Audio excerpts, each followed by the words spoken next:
사람들은 누구나 가지고 할 그 무엇을 찾는 것이 아니라 해야 할 그 무엇, 혹은 차라리 자기가 되어야 할 그 무엇을 찾고 있는 것이다. 어쩌면 우리는 옷이 아무리 남루하고 더럽더라도 새 옷을 사서는 안 될지도 모르겠다. 우리가 어떤 특별한 방식으로 처신해오고 일을 해오고 또 항해를 해온 결과 스스로 헌옷을 걸친 새 사람처럼 느끼고,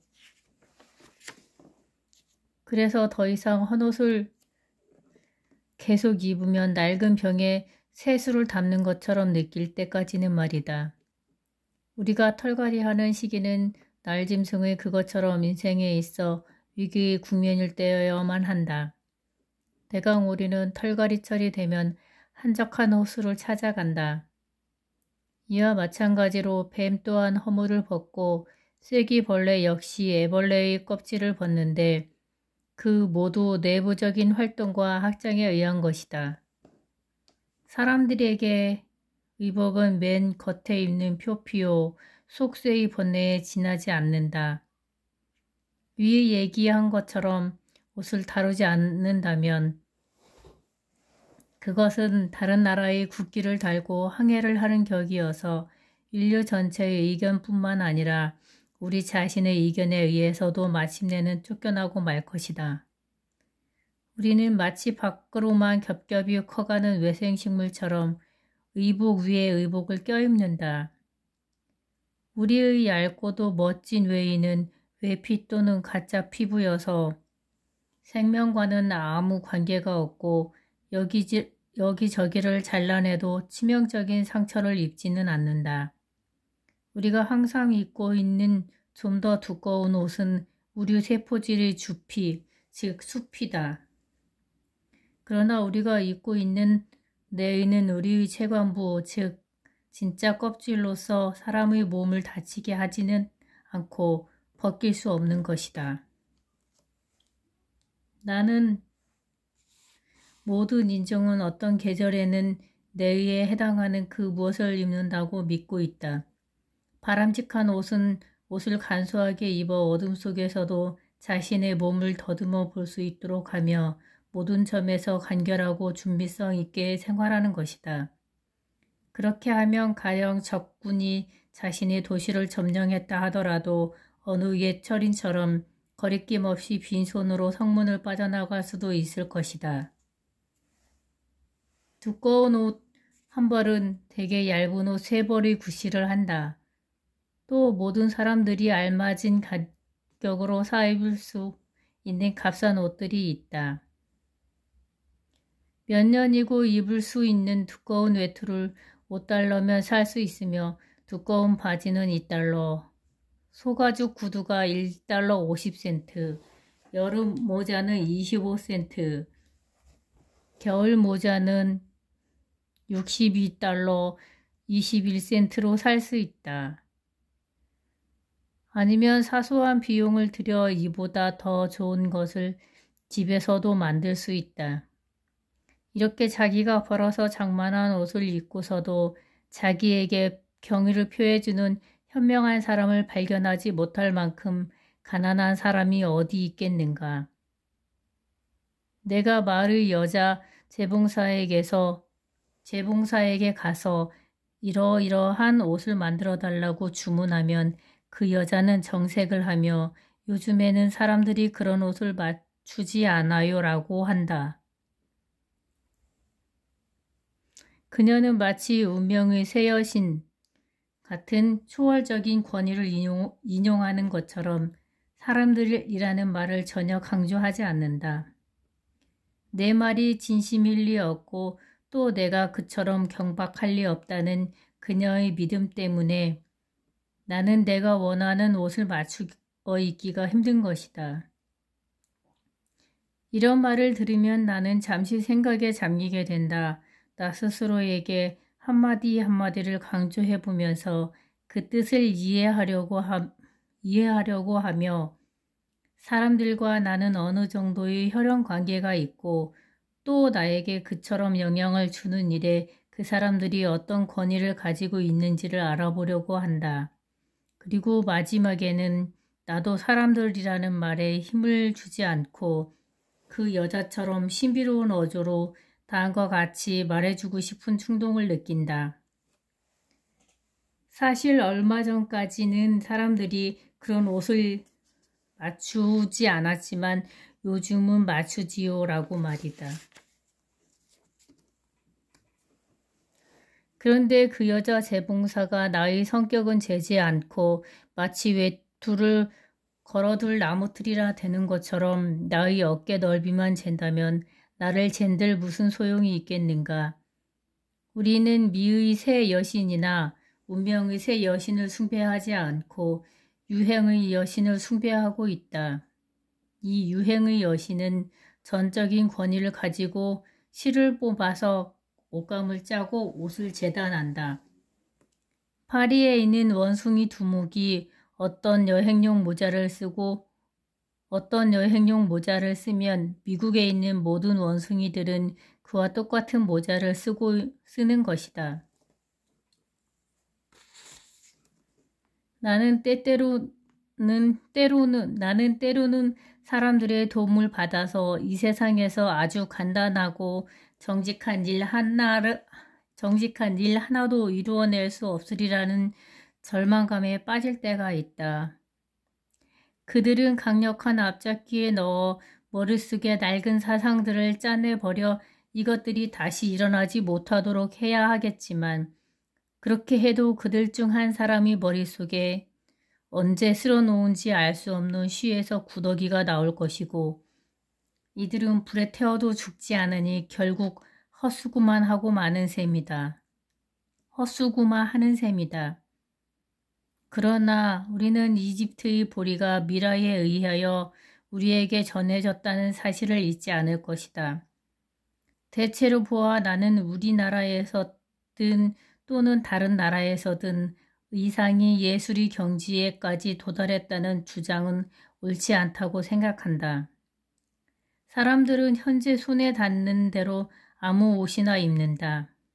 마치 난파한 배의 선원들처럼 해변에 올라 손에 넣을 수 있는 아무 옷이나 주워 입지만 공간적 거리나 시간적 거리가 생기면서 서로의 어릿광대 꼴을 비웃는다.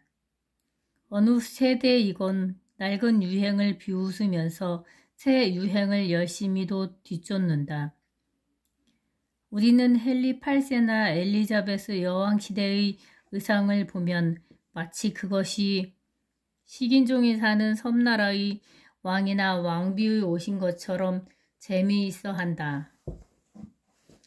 우리의 몸에서 일단 벗겨진 옷은 보잘것없고 우스꽝스럽다.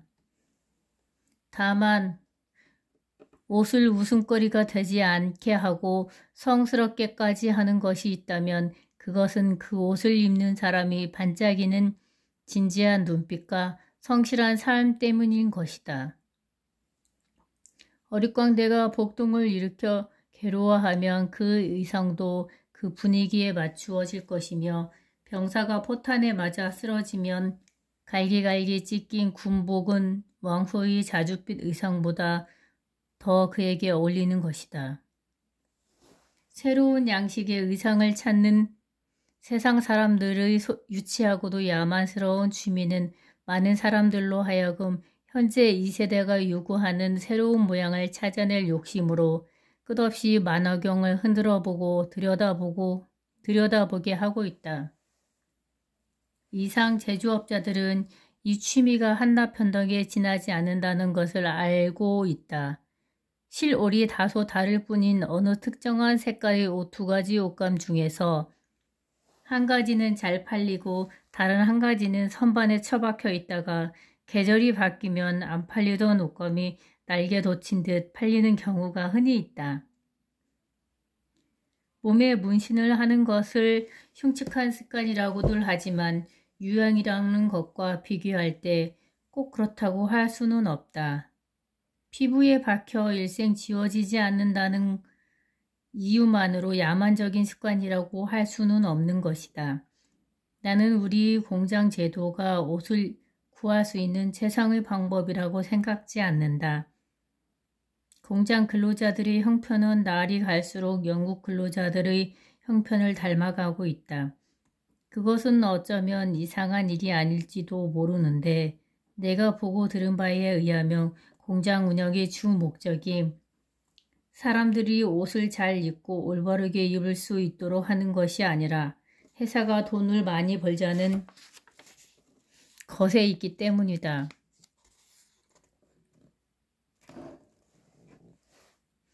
인간은 결국 목적하는 바를 달성하고 만다. 그렇다면 비록 당장은 실패하더라도 높은 목표를 겨냥해야 되지 않겠는가? 그러면 이제는 주택에 대하여 이야기해보자. 오늘날 주택이 인간 생활이 필수품이 되었다는 것을 부정하지는 않겠다. 그러나 사람들이 집이 없어도 이곳보다 더 추운 지방에 오랫동안 살았다는 신뢰들이 있다. 영국의 저술가 쉐뮤엘 레잉은 폴란드에서는 사람들이 가죽 옷을 입고 가죽 자루를 머리와 어깨까지 뒤집어 쓰고 밤마다 눈 위에서 자는데 그곳은 어떤 털옷을 입고 있어도 얼어 죽을 만큼 추웠다고 말한다. 레잉은 그 사람들이 그렇게 자는 것을 직접 목격했다. 하지만 그들이 다른 종족보다 더 강인한 것은 아니다라고 그는 덧붙여 말하고 있다. 인간은 아마 지상에 생겨난 지 얼마 안 되어 집이라는 것을 갖는 편이 즉 간의 안락을 발견했으리라고 생각하는데 이 간의 안락이란 말은 원래 가족을 가졌다는 만족감보다는 가옥을 지닌 데에 대한 만족감을 의미했으리라. 하지만 가옥을 생각하면 주로 추운 겨울과 비 오는 계절이 연상되고 1년 중 3분의 2는 양산만 가지고도 지낼 수 있는 기후를 가진 지방에서는 간의 안락이란 극히 부분적이고 일시적인 것이었으리라. 옛날 이곳 뉴잉글랜드 지방에서는 여름철에 집이란 밤이 덥게 지나지 않는다. 인디언의 그림 문서를 보면 하나의 천막집은 하루 동안 행진의 상징이었고 나무 껍질에서 새겨지거나 그려진 일련의 천막집들은 그들이 몇 번이나 야영했는가를 의미했다. 인간은 원래 자기 세계를 스스로 좁히거나 자기에게 알맞은 공간에 담을 쌓고 들어갈 필요를 느낄 만큼 기골이 장대하고 강인하게 만들어지지는 않았다. 그는 처음에는 알몸으로 야외에 살았다.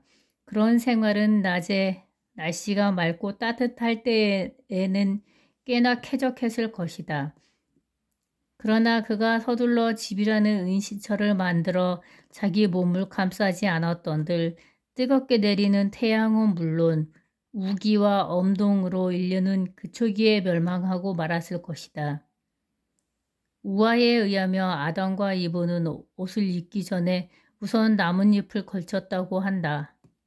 인간은 집이라는 따뜻하고 안락한 장소를 구했던 것인데 먼저 육신의 따뜻함을 다음에는 사랑의 따뜻함을 구했던 것이다. 우리는 인류의 초창기에 진취적인 누군가가 바위굴로 기어들어가 그곳을 집으로 삼았던 것을 상상할 수 있다. 어느 면에서 아이들은 그 하나하나가 인류사를 다시 시작한다고 할 수 있는데 그들은 비가 오거나 날씨가 추워도 밖에 나가 있기를 좋아한다. 아이들은 말놀이나 집놀이를 하는데 그것은 그러한 놀이에 대한 본능을 지니고 있기 때문이었다. 어렸을 때 평평한 바위나 동굴의 입구를 보고도 흥미를 느끼지 않았던 사람이 있을까? 그것은 우리 가장 원시 때의 조상이 아직도 우리 몸에 살아있어 느끼는 자연적인 동경의 감정인 것이다. 동굴로부터 발전한 인류는 종려나무로 지붕을 이게 되었고 그 다음에는 나무 껍질과 나무 가지로 된 지붕, 아마포를 짜서 펼친 지붕, 풀과 지프로 된 지붕, 판자와 널로 된 지붕, 그리고 돌과 타일로 된 지붕을 갖게 되었고, 마침내 우리는 야외에서 사는 것이 무엇인지 모르게 되었고, 우리 생활은 생각하지도 못했던 여러 의미에서 가정적인 것이 되었다. 난로가에서 들로 가는 길은 이제 멀다. 우리가 더 많은 낮과 밤을 우리 몸과 몸과 천체들 사이에 아무런 장벽을 두지 않고 보낸다면 더 좋지 않겠는가. 또 시인이 지붕 밑에서 그처럼 열변을 토하지 않고 성자가 지붕 밑에서 그처럼 오랫동안 은거하지 않는다면 더 좋지 않겠는가. 새들은 굴 속에서는 노래하지 않으며 비둘기도 비둘기장 속에서는 순결을 지키지 않는다. 만약 당신이 들어가 살 집을 지을 생각이라면 다 짓고 나서 보니 집이 무슨 공장처럼 되었다든지 또는 갈피를 잡지 못할 미궁처럼 되었다든지 또는 박물관, 양로원, 감옥 혹은 호화 분묘처럼 되었다든지 하는 일이 없도록 하기 위해서는 이 지방 사람 특유의 재치를 어느 정도 발휘할 필요가 있다. 우선 집의 기본 요건만 갖춘 간소한 집은 어떤 것인가를 생각해보자. 나는 이 마을 근처에서 페납스카트족 인디언들이 얇은 무명 천막을 싣고 사는 것을 본 적이 있는데 천막 주위에는 눈이 1피트가량이나 쌓여 있었다. 그때 나는 더 많은 눈이 쌓여서 바람을 막아주면 그들이 좋아하리라는 생각을 했다. 전에 어떻게 하면 정직한 방법으로 생활비를 벌면서 동시에 내가 진정으로 하고 싶은 일을 추구할 자유를 가질 수 있을까 하는 문제로 지금보다 더 고민하고 있을 때 불행히도 지금은 다소 무감각해진 편이다. 나는 철로변에 놓여있는 큰 상자를 바라보곤 했다. 그 상자는 가로 6피트에 세로 6피트, 3피트쯤 되는 크기로 철로 인부들이 밤에 연장을 넣어두는 곳이었다. 나는 그것을 보고 형편이 아주 어려운 사람이라면 한 1달러쯤 주고 저런 상자를 사서 구멍을 뚫어 최소한의 공기가 통하게 하고 비가 올 때나 밤에는 그 속에 들어가 뚜껑을 내리면 영혼 깊숙이 자유를 누릴 수 있지 않을까 하는 생각을 했다. 그렇게 하는 것이 최악의 방법은 아니며 멸시할 방법도 결코 아닌 것 같았다. 거기서 살면 마음 내키는 대로 밤늦게까지 자지 않고 있을 수 있으며 아무 때고 일어나 집을 나가도 집주인이 집세를 달라고 귀찮게 구는 일은 없을 것이다. 이런 상자 속에서 살아도 얼어 죽는 일은 없을 터인데 마을 많은 사람들이 이보다 더 크고 호화로운 상자를 빌려서 살며 그 대금을 치르느라 죽을 고생을 하고 있다. 나는 지금 결코 농담을 하고 있는 것이 아니다. 경제란 입으로는 가볍게 말할 수 있겠지만 실제로는 그렇게 간단히 처리될 수 있는 것이 아니다. 예전에 이곳에서 주로 야외 생활을 하던 어느 투박하고 강인한 인디언 부족은 대자연 속에서 쉽게 마련할 수 있는 재료만으로도 안락한 집을 지어 살았다.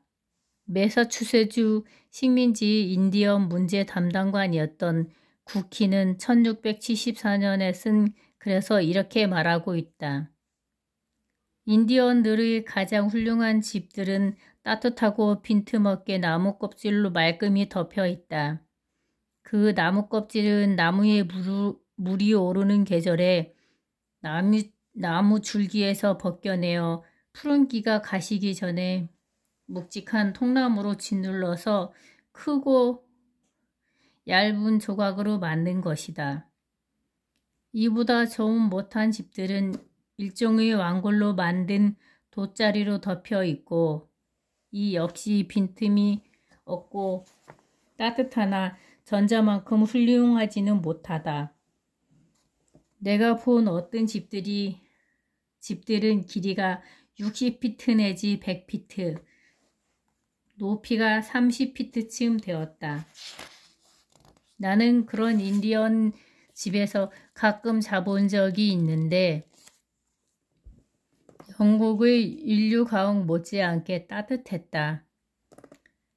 국희는 덧붙이기를 그 집들은 대개 바닥에는 양탄자가 깔려있고 내부의 가장자리에는 솜씨 좋게 수놓은 돗자리가 쭉 놓여 있었으며 여러 가지 가구도 있었다고 한다.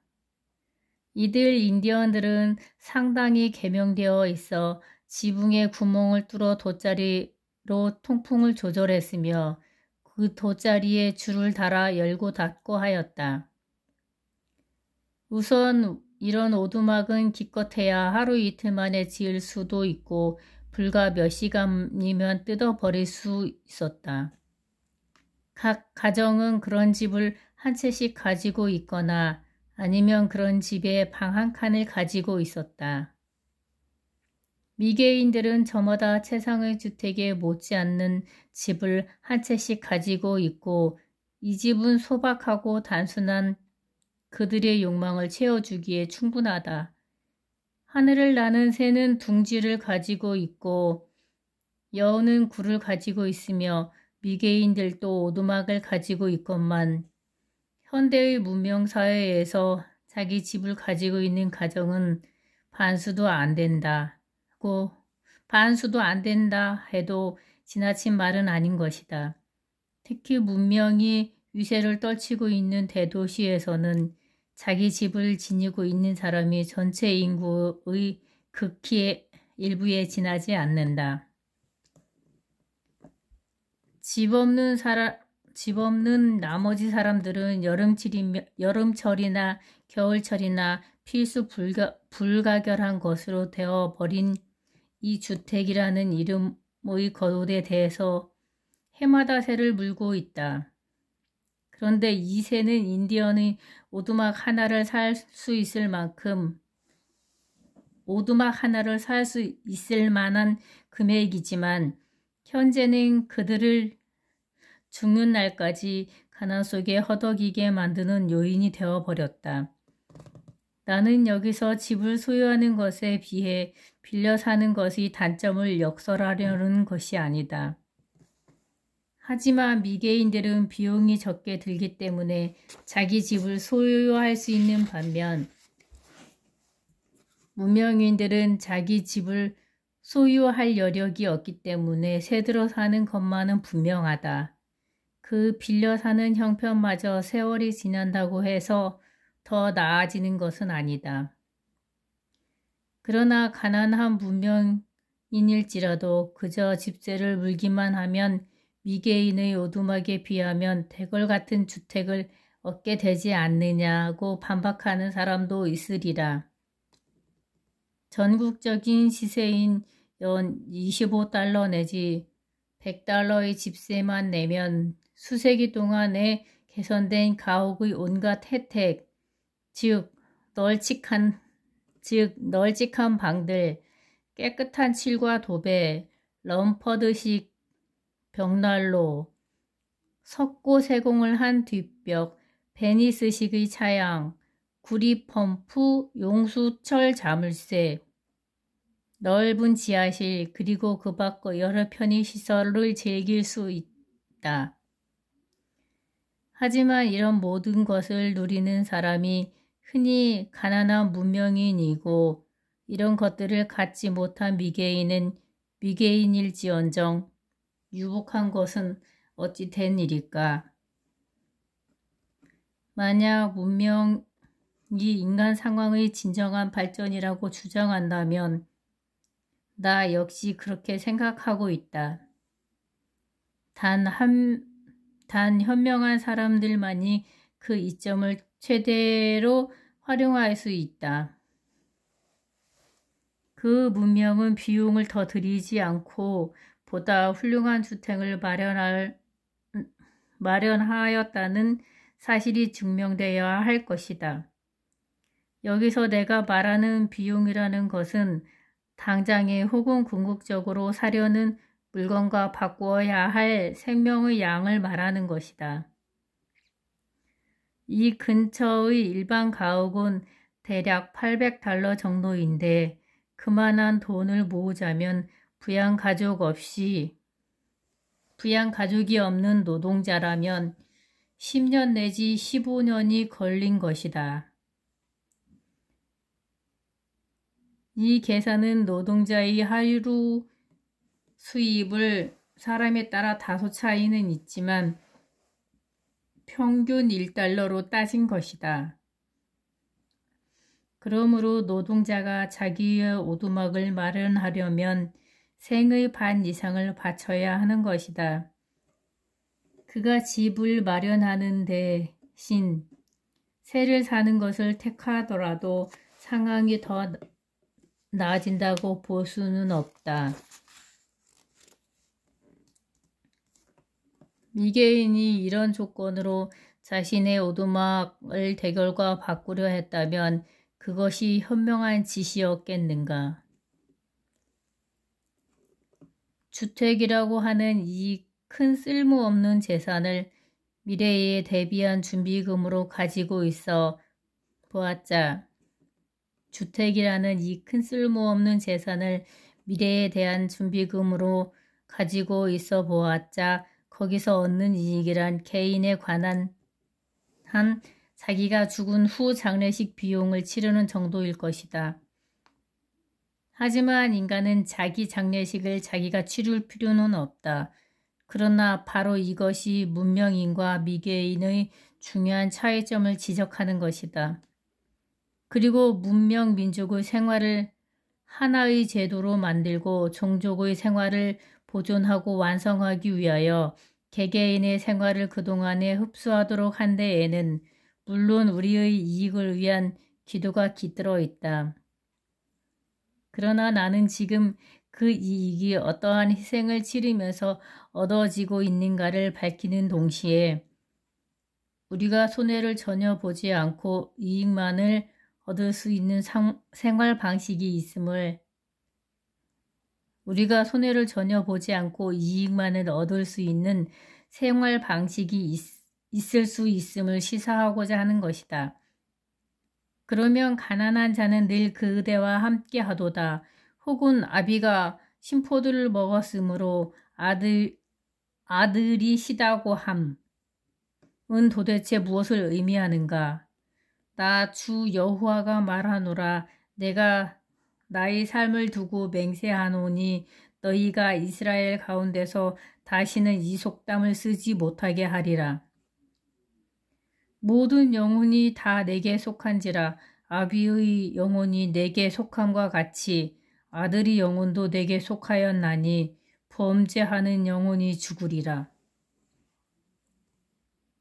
나의 이웃인 콩고드의 농부들을 보면 그들은 경제적으로 최소한 다른 분류의 사람들만큼은 살고 있다.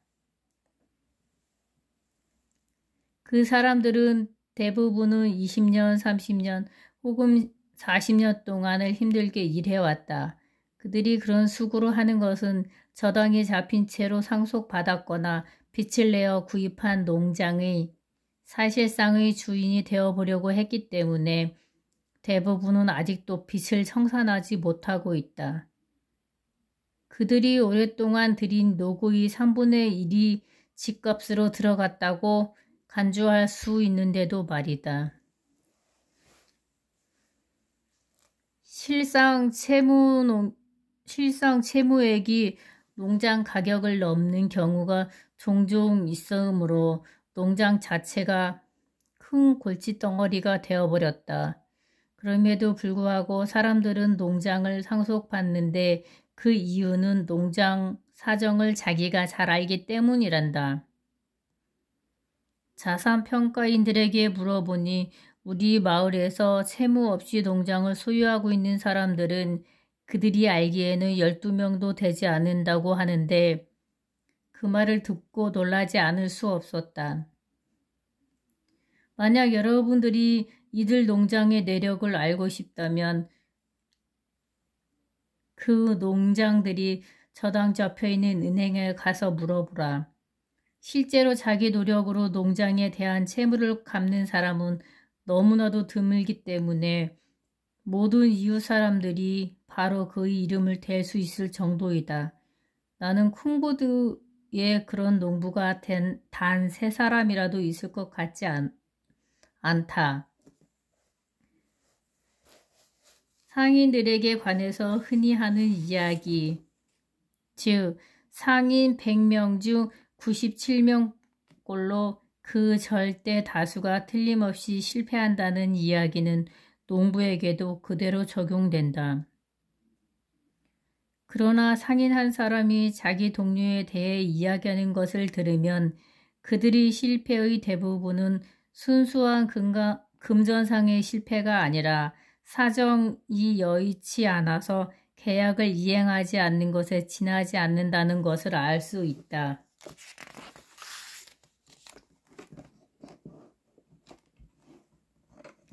즉, 파산한 것은 도덕적 인격이라는 말이다. 하지만 만약 그렇다면 사태는 훨씬 추악한 모습을 띠게 되며 100명 중 성공한 3사람마저 아마도 자신의 영혼을 구제하는 데는 성공하지 못했을 뿐만 아니라 정직하게 실패한 사람들보다 더욱 나쁜 의미에서 파산했음을 의미하게 된다. 파산과 지불 거절은 우리 문명의 대부분이 발판으로 삼아 재주를 뛰어넘는 도약대이다. 그러나 미개인은 기아라는 이름이 탄력성 없는 널판지를 딛고 있을 뿐이다. 그래도 마치 농업이라는 기계의 모든 관절이 순조롭게 움직이고 있는 것처럼 미들섹스군이 가축 품평회는 해마다 이곳에서 성대하게 치러지고 있다. 농부는 생계 문제 그 자체보다 더 복잡한 공식으로 해결하려고 애쓰고 있다.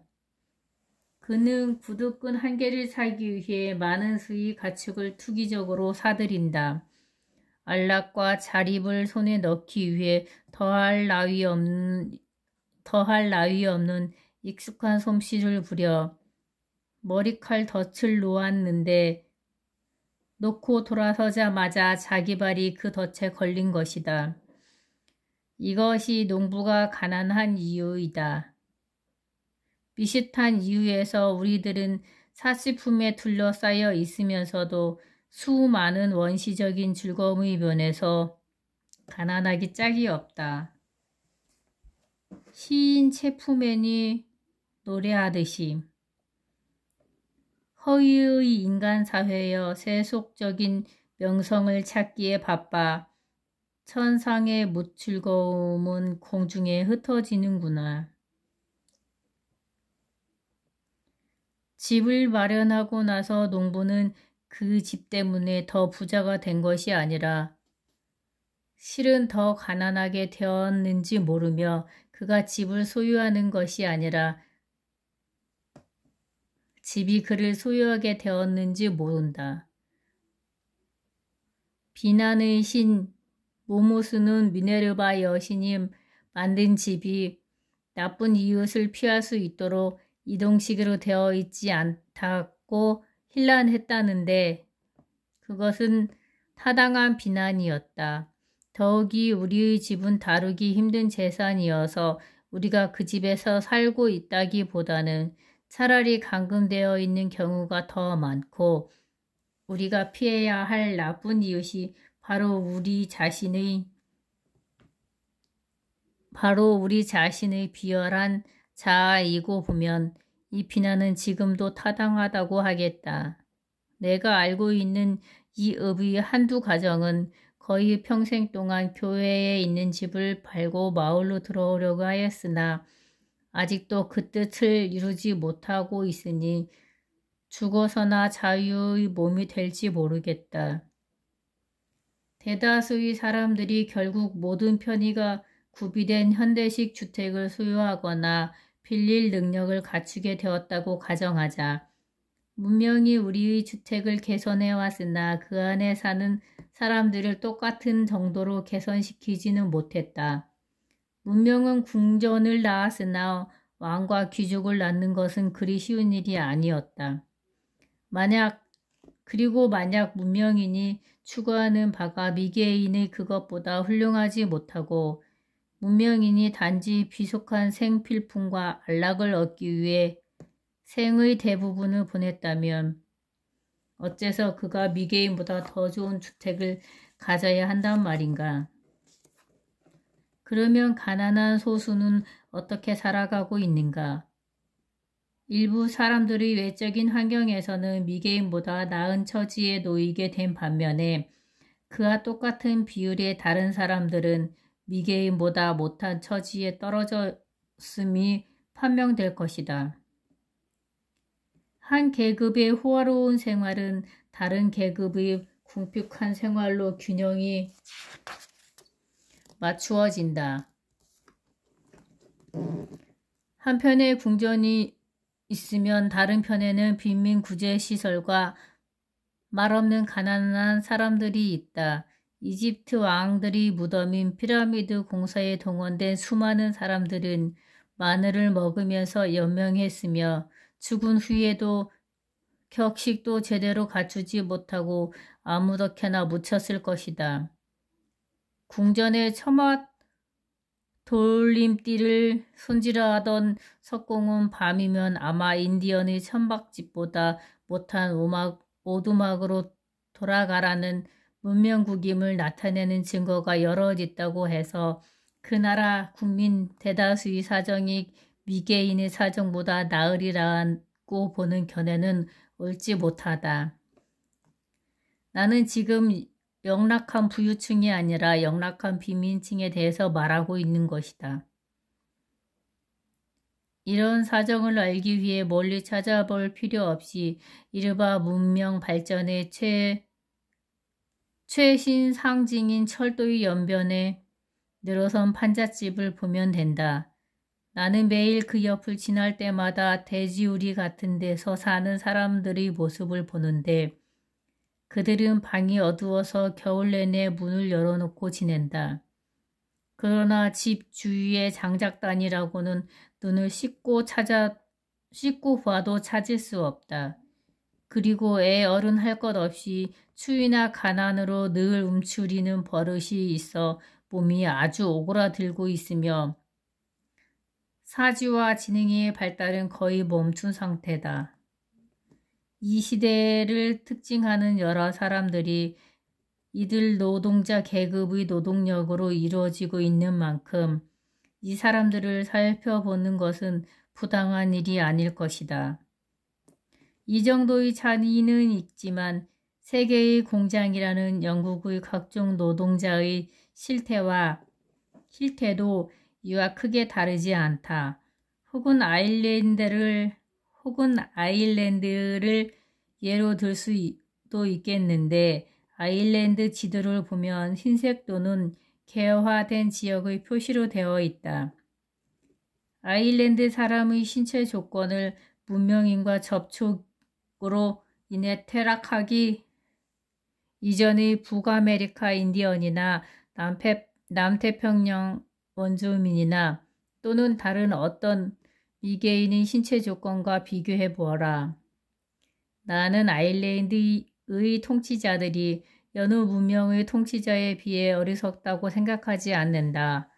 아일랜드의 상태는 비참할 정도의 가난이 문명과 공존할 수 있음을 증명할 뿐이다. 이 자리에서 미국의 주요 수출품인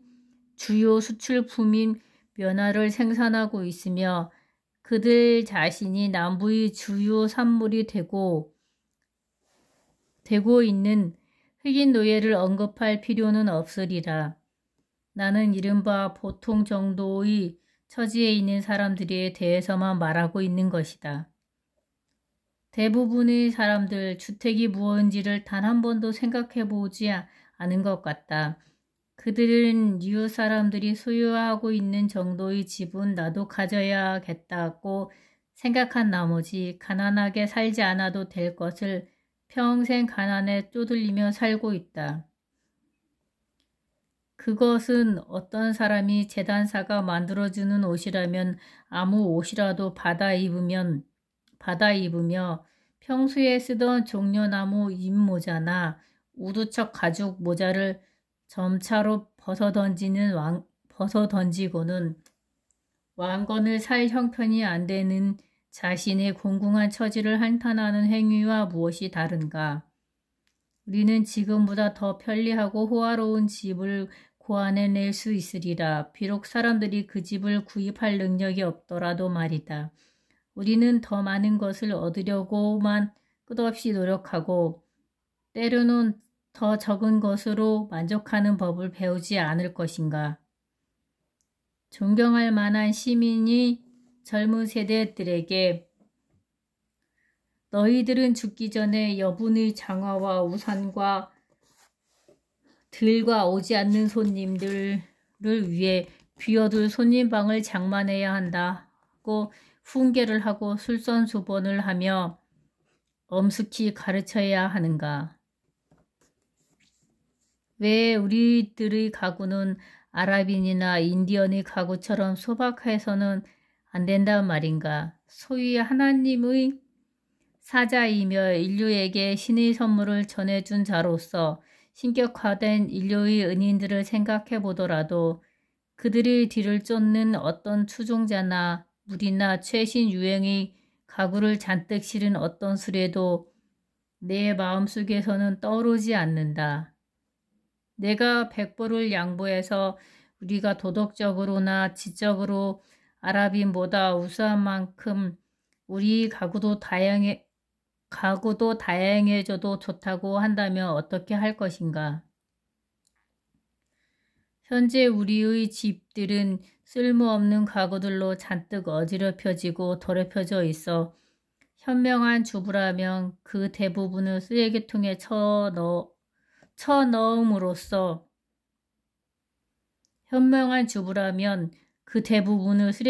쳐넣음으로써 아침 일을 마칠 것이다. 아침 일이라고 새벽의 여신 오로라의 홍조된 얼굴과 그녀들이 아들 memnon의 음악과 더불어 사람이 이 세상에서 아침에 해야 할 일이 무엇일까? 나는 한때 책상 위에 귀한 석회석 세 조각을 놓아두고 있었는데 매일 한 번씩 이것들이 먼지를 털어줘야 한다는 것을 알고는 기겁을 했다. 내 마음속에 있는 가구의 먼지도 아직 다 털어내지 못하고 있는데 나는 싫은 생각이 들어 이 돌들을 창밖으로 내동댕이 쳐버렸다. 그러니 내가 어떻게 가구 딸린 집에 살 수 있겠는가? 차라리 나는 들에 나가 앉아있고 싶다. 사람들이 땅을 파헤치지 않는 한 풀잎 위에는 먼지 하나 앉지 않는다. 무사람들이 그처럼 열심히 쪼는 유행을 만든 사람들은 바로 사치와 방탕을 일삼는 사람들이다. 소위 최고급 여관에 투숙하는 사람은 이 사실을 곧 알게 된다. 여관 주인들은 이 손님을 사르다나 팔루스 왕이라도 되는 것처럼 극진히 모셔 그들이 하는 대로 몸을 내맡기다가 나중에는 혼까지 송두리째 빼앗기게 될 것이다. 여관 주인들은 이 손님을 사르다니 팔루스 왕이라도 되는 것처럼 극진히 모셔 그들이 하는 대로 몸을 내맡기다가 나중에는 혼까지 송두리째 빼앗기게 될 것이다. 열차의 객차칸을 보며 안전과 편의보다는 사치에 더 신경을 쓰고 있다는 생각이 든다. 객차칸은 긴 쿠션 의자, 오토만식 소파, 차양 등 우리가 서양으로 가져온 수많은 동양식 물건들을 비치한 현대식 응접실이 되어버렸다. 그런데 이런 물건들은 하렘의 부인네들이나 문약한 중국의 도박이들을 위해 만들어진 것들이어서 우리 미국인들은 그 이름을 아는 것만으로도 얼굴을 붉혀야 할 것이다. 나는 여러 사람들 틈에 끼어 벨벳 방석에 앉아 있느니 차라리 호박 하나를 독차지해서 앉고 싶다. 호화 유람 열차를 타고 내내 유독한 공기를 마시며 천국에 가느니 차라리 소달구지를 타고 신선한 공기를 마시면서 땅 위를 돌아다니고 싶다. 원시시대의 소박하고 적나라한 인간 생활은 인간을 언제나 자연 속에 살도록 하는 이점이 있었다. 먹을 것과 잠을 원기로 회복하고 나면 그는 새로운 여정을 생각했다. 그는 이 세상을 천막 삼아 기거했으며 골짜기를 누비거나 평원을 건너거나 때로는 산마 위에 오르기도 했다. 그러나 보라, 인간은 이제 자기가 쓰는 도구의 도구가 되어버렸다. 배가 고프면 마음대로 과일을 따먹던 인간이 이제는 농부가 되었고 나무 밑에 들어가 몸을 가렸던 인간이 주택의 소유자가 되었다. 우리는 야영하면서 밤을 보내던 생활을 청산해버렸다. 땅 위에 정착하고 나서 하늘을 잊어버렸다. 우리는 기독교를 단지 진보된 토지 개간 방법으로 받아들였다. 우리는 기독교를 단지 진보된 토지 개간 방법으로 받아들였다. 우리는 현세를 위해서는 가족의 저택을 마련하고 내세를 위해서는 가직 묘지를 마련했다.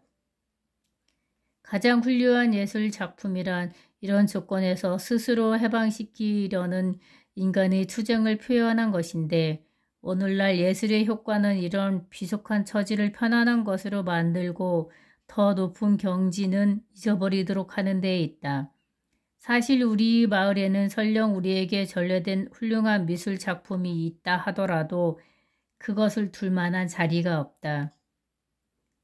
우리는 우리 생활과 주택과 거리가 그 작품이 설 만한 받침돌 하나 마련해 주지 않기 때문이다. 그림을 걸어둘 못 하나 없으며 영웅이나 성자의 흉상을 얹어 놓을 선반 하나 없다.